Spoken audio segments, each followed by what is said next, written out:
अरे थाम लो, बताओ पहाड़ के लेके जाओगे पेड़ को? पेड़ भी शर्मा जाएगा इतने में, बंद कर दो। नदिया पवन के झोंके, कोई सरहद न इन्हें रोके। जी पवन के झोंके, उस पेड़ से कर रहा हूँ, कोई वो तो दिख रहा है। सरहद न। बताओ कौन सा? वो ये खंबा जो है, पेड़ से उससे। कोई भी आंसर। ये जो मल्टीपल चॉइस क्वेश्चन है, इसमें आपको मैंने 4 ऑप्शन दी हैं, इनमें से एक भी करेक्ट नहीं है। अगर आपके पास रीज़न नहीं है कि आप इस ऑप्शन को क्यों चूज़ कर रहे हैं, और इनमें सारी की सारी ऑप्शन करेक्ट हैं, अगर आपके पास रीज़न है कि आप ये ऑप्शन क्यों चूज़ कर रहे हो, तो मैं कहता हूँ there is no wrong answer. There is no wrong answer if you have a reason why you have that answer, and there is no right answer if you don't have a reason. है ना? Reason बच्चा गलत देगा, reasoning गलत देगा, तो यही तो उसको हमें करेक्ट करना है। उसके आंसर को करेक्ट नहीं करना है, उसके रीज़न को।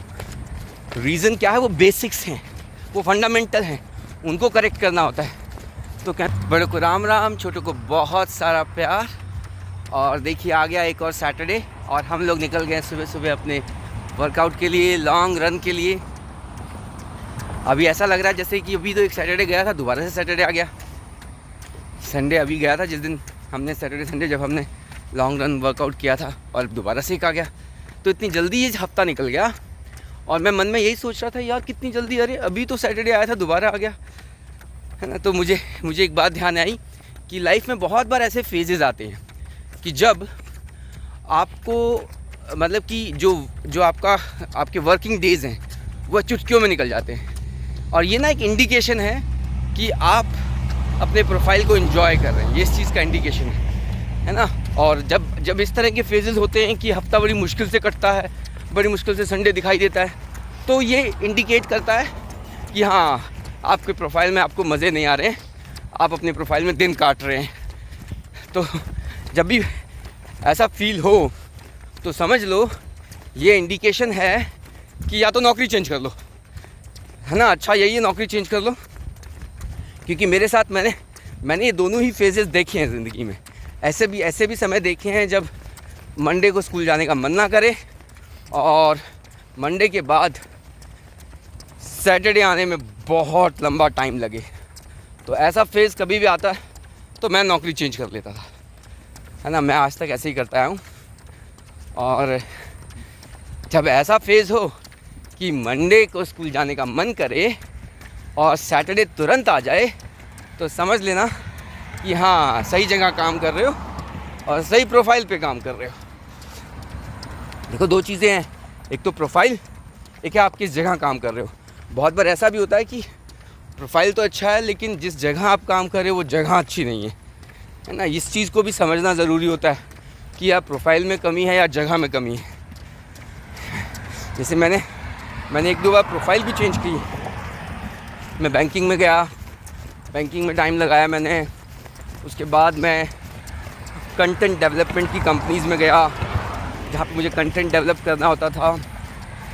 तो मैंने चेंजेस किए, जहाँ मज़ा नहीं आया मैंने चेंजेस किए। हाँ, मुझे बहुत बार ये भी कहा गया कि नहीं ये गलत है, ये गलत एटीट्यूड है, ये गलत अप्रोच है। अगर आप एक जगह पे कंसिस्टेंटली काम नहीं करोगे तो फिर आप ग्रो नहीं करोगे। और देखो, मेरे मन में से जब कोई मुझसे ऐसा कहता था ना, मान लो मेरे पेरेंट्स या बड़े या यार दोस्त जब मुझसे ऐसा कहते थे, तो बजाय उनको समझाने की, जो कि मैं समझाने की कोशिश नहीं करता था क्योंकि नहीं समझते बहुत बार लोग, और मेरे मन में से ये सवाल आता था कि भाई मुझे ऐसी ग्रोथ का करना क्या है। आप ग्रोथ को सिर्फ फाइनेंशियल ग्रोथ की फॉर्म में नहीं देख सकते हैं, है ना। ग्रोथ के और भी बहुत सारे पैरामीटर्स होते हैं। आपको काम करने में मज़ा आ रहा है, आपका समय बड़ा खुशनुमा बीत रहा है, तो ये भी एक ग्रोथ का पैरामीटर है जो कि लोग अनदेखा कर देते हैं, और जो मैंने अनदेखा नहीं किया कभी। इसलिए मैंने प्रोफाइल चेंज करके देखे तब मुझे समझ में आया कि नहीं, प्रोफाइल तो मेरा जो टीचिंग प्रोफाइल है मुझे इसी में मज़ा आता है, तो प्रोफाइल मुझे अपना चेंज नहीं करना। उसके बाद समझ में आया कि हाँ, बहुत बार ऐसा होता है जिस तरह के इन्वायरमेंट में आप काम कर रहे हो वो इन्वायरमेंट आपके अकॉर्डिंग नहीं है, या फिर वो इन्वायरमेंट आपको अच्छा नहीं लग रहा है, तो प्रोफाइल चेंज करने की बजाय इन्वायरमेंट चेंज करके देख लो। तो ये सारे ट्राई करने पड़ते हैं, है ना, करोगे तब पता चलेगा। तो मैंने ये ट्राई किया और फिर मुझे फाइनली समझ में आया नहीं यार, हाँ प्रोफाइल में कोई कमी नहीं है, इन्वायरमेंट को चेंज करो। तो जब भी ज़रूरत पड़ी मैंने इन्वायरमेंट भी चेंज किया और भगवान की दया से अभी प्रोफाइल और इन्वायरमेंट दोनों में ही मज़ा आ रहा है। हाँ, और ऐसा पहली बार नहीं हुआ, पहले भी बहुत बार लाइफ में ऐसे फेजेस रहे जब दोनों ही चीज़ों में बड़ा मज़ा आया और दोनों ही चीज़ों को बड़ा एंजॉय किया। सोनीपत में था जब, तो सोनीपत में गेटवे स्कूल में काम किया, गोल्डन गेट में काम किया, मॉडर्न स्कूल में काम किया, तो हर जगह बड़ा मज़ा आया। हालांकि ज़्यादा समय नहीं बिताया गेटवे में, मैंने मेरे को लगता है हाँ 2 साल बिताए थे, मॉडर्न में 1 ही साल बिताया था, गोल्डन गेट में 2 साल बिताए थे, तो मज़ा आया था। और उसके अलावा सोनीपत में तो स्कूल के अलावा जो ओमेक्स में कोचिंग सेंटर में था, ओहो वो तो कुछ ऐसी यादें साथ में जुड़ गई हैं जो ज़िंदगी भर जब मैं पीछे मुड़ के देखूँगा तो वो मुझे भी अपने गोल्डन टाइम की तरह दिखाई देगा, है ना। वो बच्चे आज भी बहुत याद आते हैं मुझे। हर टाइम कोई ना कोई बच्चा मेरे घर पे होता था, कुछ ना कुछ पूछने आया हुआ है, और खेलने जाते थे साथ में हम लोग, तो बड़ा मज़ा आता था। हाँ, लेकिन भाई जो बीत गया सो बीत गया। आप उस टाइम को दोबारा से उसके साथ अपने आप को वहीं पे रखो, आप आगे ना बढ़ो।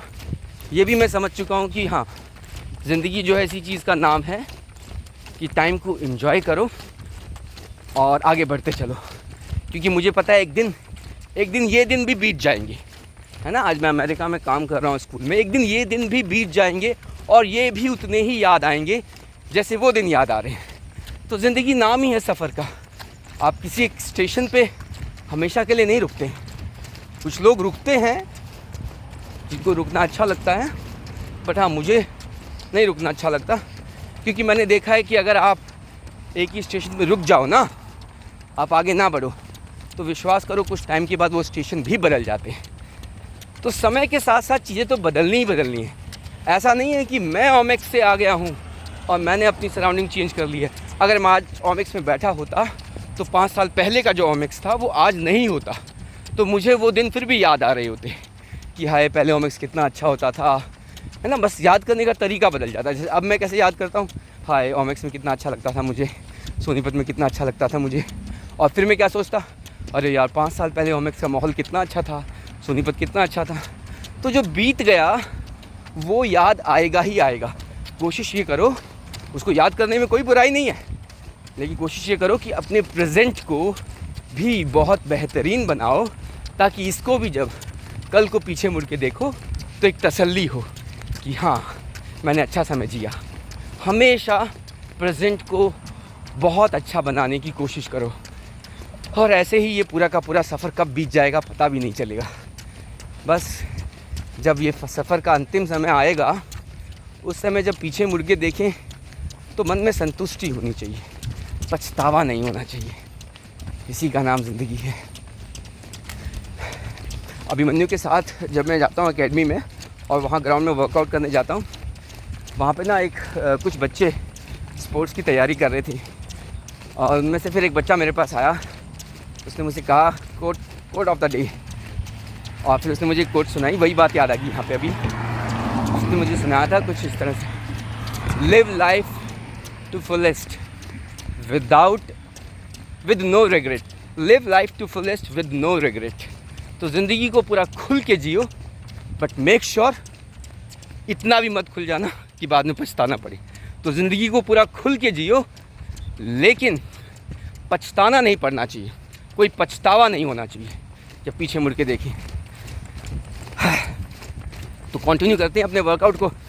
है ना, बात करने लग जाते हैं ना तो स्पीड ऑटोमेटिकली कम हो जाती है रनिंग की।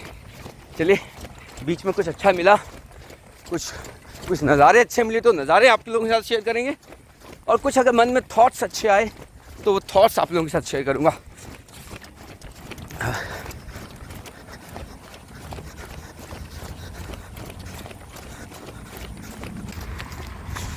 हाँ देखो, एक और बात देखिए, ऐसा नहीं है कि जैसे मैंने कहा है ज़िंदगी वैसे ही बहुत अच्छी है, मतलब कि आपको जिस तरह से मैंने जॉब चेंज करी, जिस तरह से मैंने प्रोफाइल चेंज किए, सबको ऐसा करना चाहिए। नहीं, ऐसा बिल्कुल नहीं है, ठीक है ना। हर किसी का बहुत बार ऐसा भी होता है कि चेंज करने की बजाय अगर हम अपने आप को फोर्स करके उस जगह पे सस्टेन करें तो एक टाइम के बाद हमें उस चीज़ से प्यार हो जाता है, तो उसमें भी कोई बुराई नहीं होती, ठीक है। तो आप सब, हम सब जो हैं अलग तरह के इंसान हैं, हम सब का थॉट प्रोसेस अलग है, हम सब के टेस्ट अलग हैं, हम सब के साथ अलग सिनेरियो है, तो हम सब की ज़िंदगी अलग है। तो हाँ, बहुतों में से अब जिस तरह की सिनेरियो से मैं गुज़र रहा हूँ, बहुत से लोग इस तरह की सिनेरियो से गुज़र रहे होंगे, तो उनको एक एग्जाम्पल मिल जाता है कि हाँ, क्या सही रहेगा और क्या गलत रहेगा, क्या किसके कंसिक्वेंसेस होंगे। जैसे मैं अक्सर स्कूल में, क्लास में अपने बच्चों को समझाता हूँ, जैसे यहाँ पे जो टेस्ट होते हैं वो ज़्यादातर टेस्ट जो हैं वो MCQs होते हैं। अभी ज़्यादातर क्या, सारी टेस्ट MCQs होते हैं जो हम ले रहे हैं। अभी जो इस हफ्ते एग्ज़ाम चला था वो भी MCQ एग्ज़ाम था। और देखो एक और ख़ास बात, यहाँ के जो एग्ज़ाम है ना, ये जो 3rd 4th 5th क्लास में हम एग्ज़ाम ले रहे हैं बच्चों के, ये टाइम बाउंड नहीं होते, इनमें कोई टाइम लिमिट नहीं होती, कोई टाइम कंस्ट्रेन नहीं होता कि आपको 2 घंटे में करना है। आप चाहे 5 घंटे लो, आप चाहे 6 घंटे लो। तो इससे ना देखो, सब्जेक्ट नॉलेज तो ठीक है, बच्चों की चेक हो रही है कि इतनी उन्होंने पढ़ाई करी, but at the same time एक टास्क के ऊपर 4 घंटे 5 घंटे लगातार सस्टेन करना, ये एक बहुत इम्पॉर्टेंट लाइफ स्किल है मेरी ओपिनियन में। तो कहीं ना कहीं बच्चों के अंदर एक काम पे लगे रहने की जो आदत बन रही है, ये मुझे बहुत अच्छी लगती है। हाँ, तो मैं बता रहा था कि मैं अपने बच्चों को अक्सर समझाता हूँ, क्योंकि जब MCQs टेस्ट होते हैं, मान लीजिए हम क्लास में जब पढ़ा रहे होते हैं ना, तो हम MCQs क्वेश्चन देते हैं बच्चों को करने के लिए। और बहुत बार बच्चे क्या करते हैं, MCQs में ना एक दूसरे से आंसर पूछने आसान होते हैं, तो एक दूसरे का देख करके हाँ इसका आंसर A है, इसका B है, वो आंसर मार्क कर देते हैं। और जब पूछ के मार्क कर देते हैं तो कहीं ना कहीं अब टीचर को, देखिए, जब टीचर पढ़ाते हुए क्वेश्चन पूछता है तो उसका पर्पज़ ये होता है कि वो ये देखना चाहता है किस बच्चे को चीज़ें समझ में आ गई और किसको नहीं समझ में आई हैं, किसको उसे दोबारा पढ़ाने की ज़रूरत है और किसके साथ वो आगे बढ़ सकता है। अब तो अगर बच्चा नकल करके आंसर मार्क कर देगा तो टीचर को पिक्चर क्लियर नहीं होगी बच्चे की, है ना। ये चीज़ मेरे साथ भी होती है।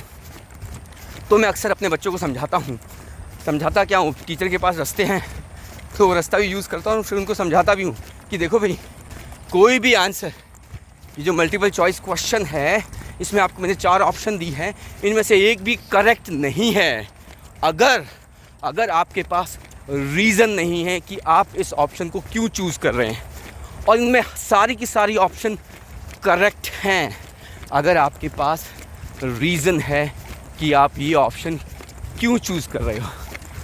तो मैं कहता हूँ, there is no wrong answer. There is no wrong answer if you have a reason why you have that answer. And there is no right answer if you don't have a reason. है ना। तो ऐसे ही there is no decision. तो कोई decision सही है या गलत है, ये डिपेंड करता है, देखो, ये डिपेंड उस डिसीज़न से आने वाले रिजल्ट्स पे डिपेंड नहीं करता है। रिजल्ट्स तो कई बार किसी गलत डिसीज़न के रिज़ल्ट बहुत अच्छे भी होते देखे हमने, है ना। ये डिपेंड करता है कि आपके रीज़न क्या हैं उस डिसीजन के पीछे। आपने जो डिसीजन लिया उसके पीछे आपकी जो रीजनिंग है वो बताती है कि आपका डिसीजन सही है या गलत है। रेड लाइट आ गई, क्रॉस करते टाइम चलने का मौका मिल जाता है। अभी मन्नू को इंतज़ार रहता है रेड लाइट का। कि हाँ जैसे ही स्ट्रीट लाइट आएगी पापा को रुकना पड़ेगा और मुझे चलने का मौका मिल जाएगा।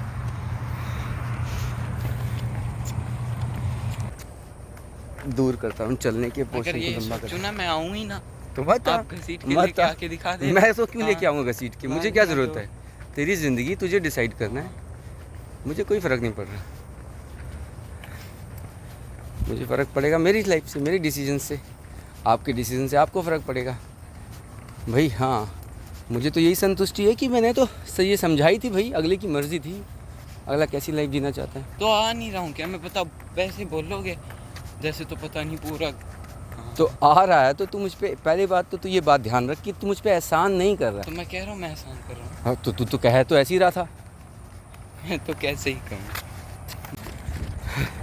तो मेरी इन बातों को सुन कर के अभिमन्यु कहता है कि अच्छा आप कहते हो कि अगर आपके पास रीज़न है तो कोई आंसर गलत नहीं है, और कोई अगर रीज़न ही बिल्कुल कचड़े जैसा दे, है ना, रीज़न ही बिल्कुल इलॉजिकल दे, तो मैं इसको समझा रहा था कि भाई अगर रीज़न बच्चा गलत देगा, रीज़निंग गलत देगा, तो यही तो उसको हमें करेक्ट करना है, उसके आंसर को करेक्ट नहीं करना है, उसके रीज़न को। रीज़न क्या है? वो बेसिक्स हैं, वो फंडामेंटल हैं, उनको करेक्ट करना होता है। तो कहने लगा अगर कोई बच्चा कहे कि भाई मेरा तो मन कर रहा था इस आंसर को देने का, तो मैंने कहा भाई इतना ना दिमाग सब बच्चों में होता है कि ये रीज़न नहीं है कि मेरा मन कर रहा था। रीज़न ये है कि हाँ यहाँ पे कहा गया था कि कितना सामान बचा हुआ है और ये टोटल दिया हुआ था, इतना यूज़ हो गया, तो मैंने इनको इसलिए माइनस कर दिया। ये रीज़न होता है, ठीक है। तो हर बच्चे को भी पता है रीज़न क्या होता है, और नहीं पता तो उसको फिर अगर वो बोलेगा मेरा मन कर रहा था तो उसको समझाया जाएगा, है ना, उससे सवाल पूछे जाएंगे, अच्छा आपका मन क्यों कर रहा था, ठीक है। वो बताएगा मैंने अक्कड़ बक्कड़ बम्बे वो किया या कुछ भी बोलेगा वो, है ना।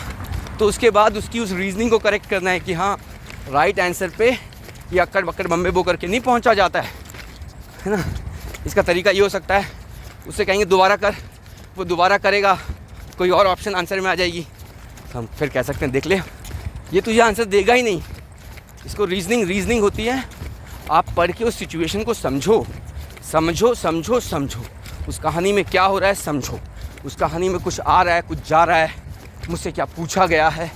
जब आप ये चीज़ समझोगे तभी आप रीज़निंग क्रिएट कर पाओगे, और इसी को पढ़ाई कहते हैं। बच्चों को ये चीज़ें सिखाना ही तो पढ़ाई है। देखो धीरे धीरे लग गया है सामने आपको ओरिजिन पे आसमान का कलर, है ना, गुलाबी गुलाबी दिख रहा है।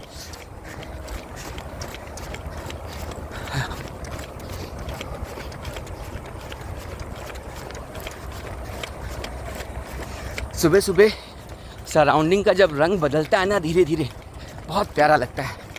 कितनी सारी शेड्स आती हैं, है ना, हर 2-4 मिनट में शेड थोड़ी सी चेंज हो जाती है, हर 2-4 मिनट में शेड थोड़ी सी चेंज हो जाती है। ये देखिए एक भाई साहब साइकिल पे आ रहे हैं, देखो उनकी साइकिल 3 पहियों वाली रिक्शा जैसी एक्सरसाइज कर रहे हैं।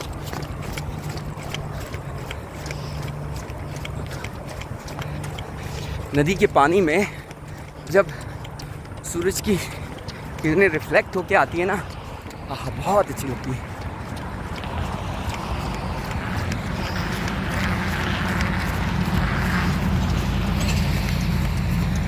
आज आप लोगों को एक पेड़ दिखाऊंगा फूलों से भरा हुआ, बहुत अच्छा लगता है मुझे, पर लास्ट टाइम मैंने आप लोगों के साथ वो शेयर नहीं किया, आज याद रहा तो शेयर करूंगा। अभी दूर है वो, अभी मेरे ख्याल से 3-4 किलोमीटर दूर है। देखो रोशनी होगी, बादलों का रंग, आसमान का रंग कितना, है ना, कैसे बदल गया है।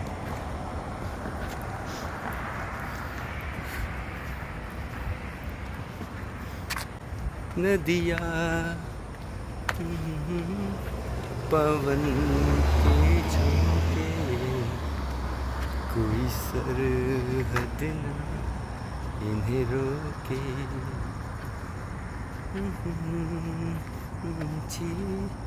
पवन के झुमके उस पेड़ से कर, कोई वो तो दिख रहा है। साथ न- बताओ कौन सा? वो ये खंबा जो है, पेड़ से उससे हाँ ये खंबा जो है, नहीं, ये भी पेड़ का ही तना है। कोई नहीं। हाँ छोड़ देना अब फिर।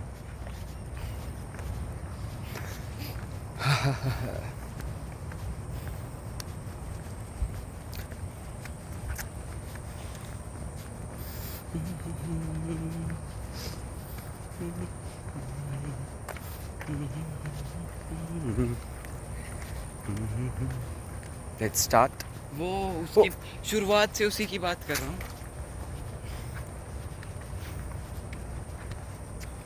तू तो बस ये सोचता रहा कैसे दूर करता हूँ चलने के अगर पोर्शन ये को लंबा सोचो करता। ना मैं आऊँ ही ना, तो मत आ, आप घसीट के मत लेके आ। आके दिखा दे। मैं तो क्यों लेके हाँ। आऊँगा घसीट के, मुझे हाँ, क्या मैं ज़रूरत तो- है? तेरी ज़िंदगी तुझे डिसाइड करना है, मुझे कोई फ़र्क नहीं पड़ रहा। मुझे फ़र्क पड़ेगा मेरी लाइफ से, मेरी डिसीजन से। आपके डिसीजन से आपको फ़र्क पड़ेगा भाई। हाँ मुझे तो यही संतुष्टि है कि मैंने तो सही समझाई थी भाई, अगले की मर्ज़ी थी, अगला कैसी लाइफ जीना चाहता है। तो आ नहीं रहा हूँ क्या मैं? बताओ वैसे बोलोगे जैसे तो पता नहीं पूरा।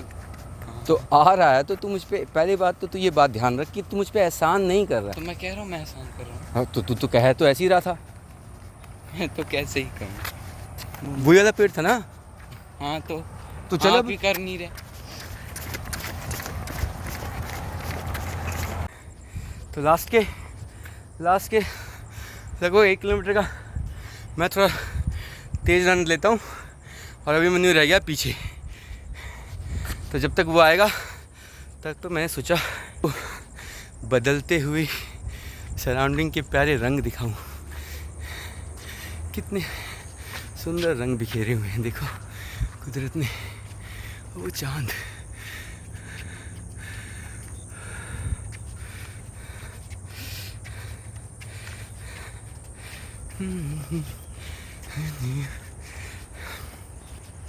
अब हम यहाँ पे करेंगे एक्सरसाइज और उसके बाद यहाँ से लगभग 300 मीटर दूर है वो जो ओपन जिम है जहाँ पे चिनअप्स के लिए बार लगे हुए हैं, जहाँ पे लास्ट टाइम मैंने आपको दिखाया था कि पाब्लो मुझे मिला था। उम्मीद है कि पाब्लो आज भी मिले। और ये आ गया लड़का, पहुँच गया है। चलिए एक्सरसाइज करते हैं कंटिन्यू। दौड़ अपना वर्कआउट जो है समाप्ति की तरफ। और देखो ये कितना प्यारा पेड़ है ना, कितने प्यारे फूल हैं इसके।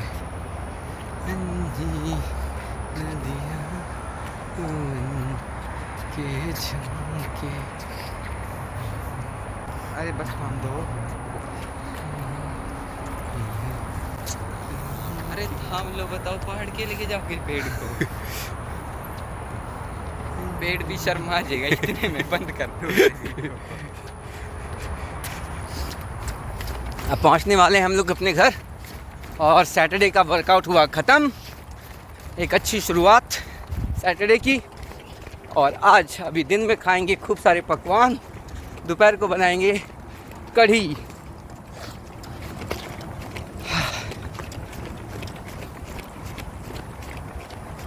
कर दो बंद।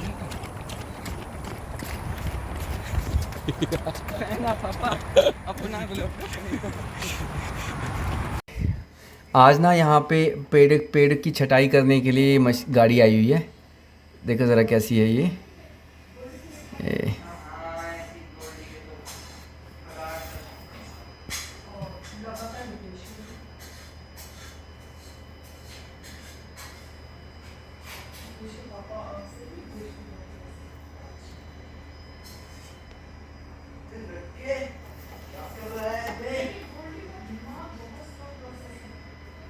गधा था, बिल्कुल गधा, कुछ समझ नहीं।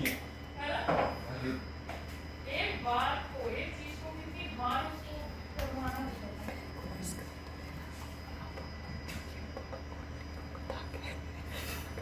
अभी एक बार आ। हाँ जी ये देख, आजा, तेरे को अभी वो देख, तेरी एक चीज गिराने की आदत है। जब भी तू कोई काम करता है तो गिराता है।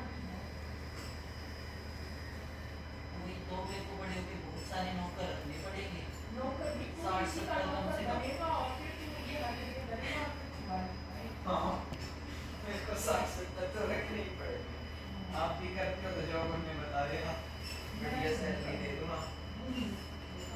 15,000 नहीं मिली और 10-15,000 डॉलर।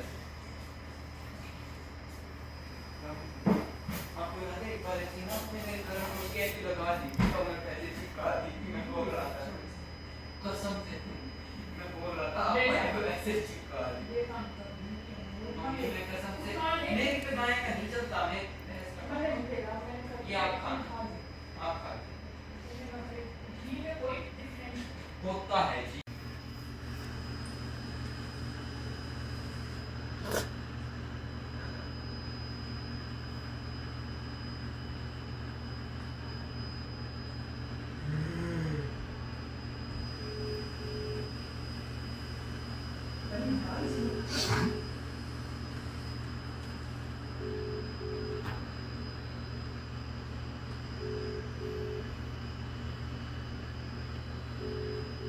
क्या लक्की की वीडियो कॉल तेरे फोन पे कर दी? नहीं मैं पंप छाल